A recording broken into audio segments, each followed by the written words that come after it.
मैं सौगंध खा के करता हूँ विश्वकर्मा का कि अगर मैं आगे बढ़ता तो मैं दिखाता कि मदद किस तरह। मैं मनीष कश्यप नहीं हूँ कि भाई कमाया तो 20% डोनेशन देता हूँ, नहीं 100% डोनेशन दूंगा।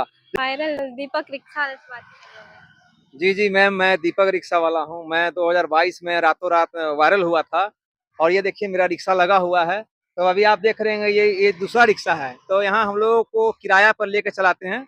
40 पे या 50 पे रिक्शा किराया लगता है। नया रिक्शा 50 और पुराना रिक्शा 40।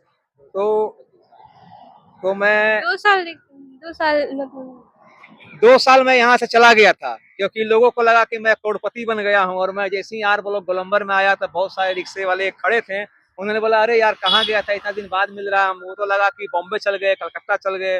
हम कहे नहीं, ऐसी बात नहीं है। दीपक रिक्शा वाला आप क्या कर रहे हैं?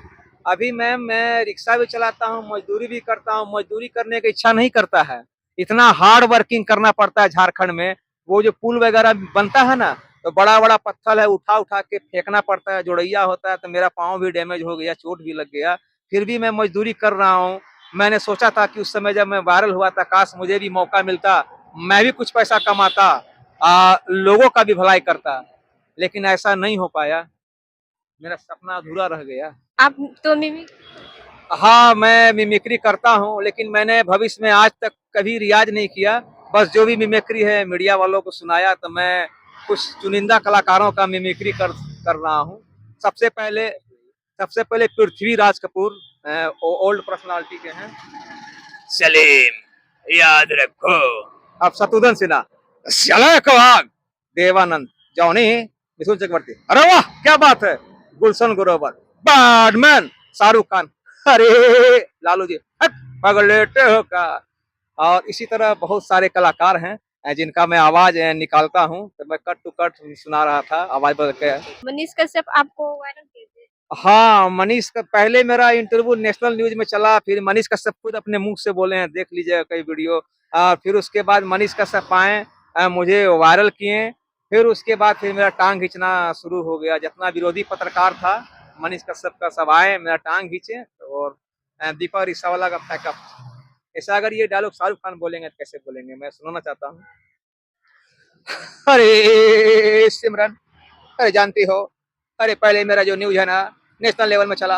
अरे उसके बाद सन ऑफ बिहार मनीष कश्यप आते हैं, मेरा इंटरव्यू लेते हैं, समझिए ना। अरे उसके बाद मैं उन्हें रिक्शा में बैठाकर नाला रोड ले जाता हूँ, मुझे मोबाइल देते हैं और फिर मेरा चैनल बना देते हैं। उसके बाद जब सुबह हुआ ना, जितना विरोधी पत्रकार सब मेरे पास आ गया और फिर मेरा जो पेज है ना, क्लोज, चैप्टर क्लोज, दीपक रिक्शा वाला।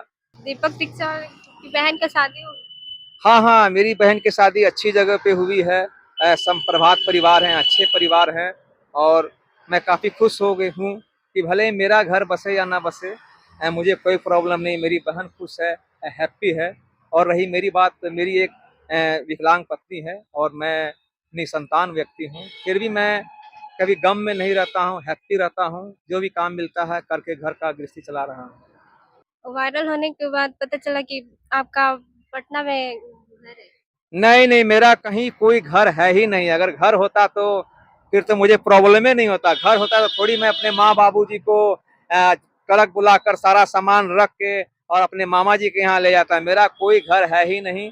हम लोग किराया के मकान में रहते थे और बहुत दिन से रह रहे थे। मैं यहाँ 20 साल रिक्शा चलाया और रिक्शे के कमाई से ही अपने माता पिता का सेवा कर रहा था, घर का खर्च चला रहा था। क्योंकि उस समय रिक्शा में इनकम था 800 900 हजार रुपया होता था। फिर समय गड़बड़ाया। मैं कभी नहीं सोचा था सपने में कि मैं भी कभी वायरल होगा, लेकिन पता नहीं ये ईश्वर का कृपा है, कैसे वायरल हुआ ये एक लंबी कहानी है। वायरल होने के बाद दीपक रिक्शा वाला कितने कमाते हैं? मैं कहाँ कमाता हूँ, मैं तो परमानेंट बेरोजगार हूँ। क्योंकि रिक्शा में भी कमाई नहीं होता तो यहाँ छोड़ चुके हैं और लंबे समय के बाद यहाँ आए हैं। और झारखंड में हफ्ता में 2 या 3 दिन मजदूरी मिलेगा तो क्या होगा, 2.5 3 मल्टीप्लाई 3 दिन 750, यानी कि एक हफ्ता में आप 700 800 कभी 1000 ऐसी कमाई होता है। इससे क्या अब क्या हो रहा है घर? अब घर में बहुत ही मुश्किल है। घर में माता पिता का सेवा करते हैं। माँ का भी उम्र ज्यादा हो गया है, 65+। बाबूजी का भी 80+ हो गया है। माँ बाबूजी का सेवा करते हैं, घर पे ही रहते हैं। कोई भी काम मिल गया, कितना प्रचंड धूप का है नहीं हो, मट्टी काटने का, कुदाल चलाने का मिलता है, करने जाते हैं।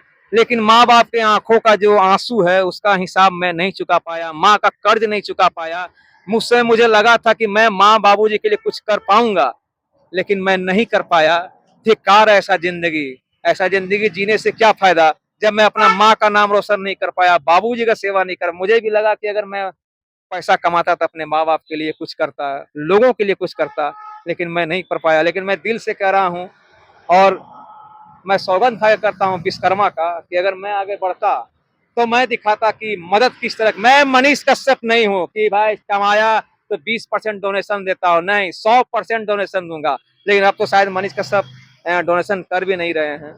मनीष कश्यप को आप भगवान बोले। मेरे लिए हर इंसान भगवान का ही अवतार है जो मेरी मदद करता है, और वो इंसान भगवान का स्वरूप है जो गरीबों का मदद करता है। सिर्फ मनीष कश्यप ही मेरे लिए भगवान नहीं है, हर इंसान मेरे लिए भगवान है जो गरीबों का रक्षा करता है, गरीबों का सेवा करता है, गरीबों के लिए आवाज उठाता है, जो लोगों को मदद करता है। रियल में वही तो भगवान है जो मदद करता है। मदद करना किसका काम है? गॉड का। तो जो मदद किया वो भगवान हो गया। सिर्फ मनीष कश्यप भगवान नहीं है, जो मदद किया वो भगवान है। इंसान ही भगवान का अवतार होता है। मनीष कश्यप आपकी जिंदगी में क्या क्या किया? मनीष कश्यप से मैं सिर्फ एक चीज की खफा हूँ। मैंने वहाँ वीडियो डाला था कि मनीष भैया मेरे गांव आप आइए, और मैंने 8 महीना, जब वो जेल में बंद थे तो 8 महीने पहाड़ में चढ़ के पूजा किया। और वो साधु, वो जो मनीष कश्यप का फैन था, मिलना चाहता था। मैंने कहा, उन्होंने मुझसे पूछा कि दीपक जी किसके लिए पूजा कर रहे हैं, कि क्यों कष्ट उठा रहे हैं? हम बोले कि नहीं, एक मेरे भैया जी हैं मनीष कश्यप जेल में बंद हैं, उनकी रिहाई के लिए पूजा करने आए हैं। तो मैं बाबा का आशीर्वाद लेके पहाड़ पर चढ़ता था, पूजा करता था। लेकिन वो बाबा अब मनीष कश्यप के इंतजार में मर गया। मुझे मिलने का कोई शौक नहीं है, लेकिन वो बाबा मर गया, मुझे बहुत तकलीफ होगा। इतना तकलीफ हुआ कि ये तो मैं ही जानता हूँ, मेरी आत्मा ही जानता है। भगवान उनकी आत्मा को शांति थे कि वो बाबा मनीष कश्यप से मिल नहीं पाए उनके इंतजार में। यही मुझे थोड़ा मनीष कश्यप से खराब लगा, क्योंकि उन्होंने वादा किया था कि दीपक जी मैं आऊंगा। भैया टाइम थोड़ी होता है, टाइम किसी के पास नहीं, टाइम निकाला जाता था। आप आ सकते थे लेकिन आप नहीं आए। इस पीड़ा को आप कैसे सहन? अब तो सहन करना ही पड़ रहा है। अब तो जाना वाला चला गया, लेकिन अभी भी मनीष कश्यप को आना चाहिए हमारे गांव। मेरे गांव के लोगों से मिलना चाहिए था, क्योंकि मेरे गांव वाले उनका चैनल को सब्सक्राइब कर रखे हैं, उनका वीडियो देखते हैं। अब धीरे धीरे लोग उनका वीडियो नहीं देख रहे हैं। मेरे गांव के जो सच्चाई है उसको बता रहा हूँ कैमरा में, वो भी नहीं देख पाते हैं। और हमको भी बार बार बोलता है क्या बड़ी बोले कि मैंने मिलवा देबू, ना मिले। हम क्या, फिर मैं माफी मांगता हूँ, भैया माफ कर दीजिए, हमने नहीं मिलवा पाया। मैंने सोचा कि वो आएंगे, और मैंने फेसबुक पर वीडियो बना के भी डाला। 24,000 लोग देखा कि मनीष कश्यप मेरे गांव आ रहे हैं, झूठा वीडियो। लेकिन फिर भी मनीष भैया नहीं आए, और फोन नंबर किसी ने दिया, कॉल करते हैं, कभी नहीं उठाते हैं, कभी नहीं।